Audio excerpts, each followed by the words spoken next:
Mike, was this game a bit about purging some frustration as well?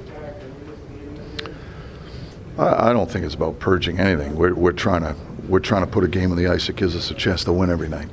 And so, I've said on a number of occasions here in the last little while, we felt like we've put stretches of games together where we think we've played well, and we haven't got rewarded for it. Tonight we did, and so it should be one that we can build on. I hope it'll be a boost of confidence for a lot of guys.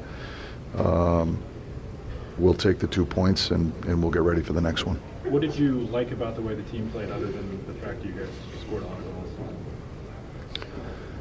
goals? I just thought, especially in the first half of the game before it got opened up a little bit, I thought we played a conscientious game. I thought we knew they were a team that plays the game with a lot of aggression. And one of the challenges was going to be to beat their aggression. We had to win the walls. They're really active with their D, and if we could win the walls, we'd get some opportunities, get some looks. And I thought our guys did a good job in that area, being ready to handle their pressure. I thought we made pretty good decisions with the puck and playing behind them when we didn't have any sort of space to create in front of them, and I thought we did a good job just with the decisions that we made with the puck between the blue lines, and I think that's such a critical area of the rink.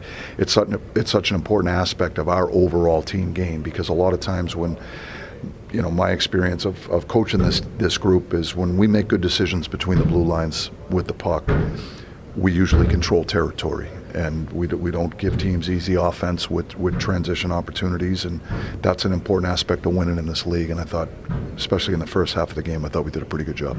So, Coach, even though this is a great overall win, how important was it for Carlson and Matt Nieto to get the win? Did you feel good about that? For sure, yeah. I mean, it's always. It means something a little extra as a player when you come back and play your former team. There's always something special about it, and I'm sure it felt good for those guys to come back. I know they have a lot of fond memories here in San Jose. They speak very highly of the city and the fans and the organization, but there's always something unique and something special about as a player when you go back and play former teams, and I'm sure it meant a lot to those guys. So that's 200 goals for Jake in his career, only 29 years old. When you first saw him play, did you think he had a chance to become the kind of player that he has? Probably not.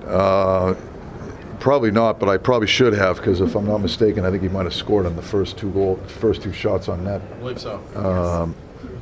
Maybe that was a foreshadow, but he's an interesting player because there's no aspect of his game that jumps out at you that that wows you. He's not tremendously big and strong. He's not a blazing fast skater. He doesn't have an overpowering shot. I just think he has a hockey IQ that's off the charts, and I think he's an ultra-competitive kid. And because of those two things, I think his complete package that he has is just really makes him an elite player. And he's developed into one of the elite goal scorers in the league. What kind of an impact did Hiddlestroth have on the fourth line? I thought he had a strong impact. Obviously they chip in offensively for us, and which is an important aspect, I think, for the overall group, is when you get contributions up and down your lineup like we did today, it improves your chances to win. And so, but it was more than that. I thought his speed was really evident. I thought he was on pucks. He made good decisions. Vinny's a good player, but I thought his speed and his the way he pursues pucks up the ice was really evident for that group. And I think they're a line that part of their identity in helping our team win is creating momentum for our team. They get a lot of D-zone starts. We put them in tough spots. But when they can win the face-off and drive the puck down the ice and create some offensive zone time, and I think that goes a long way in helping our team win games. We get momentum off of it. And then some of our some of our top 6 forwards go over the boards in those situations. They're able to carry that momentum and build on it, and I thought they did that all night long. Thanks, Mike. You're welcome.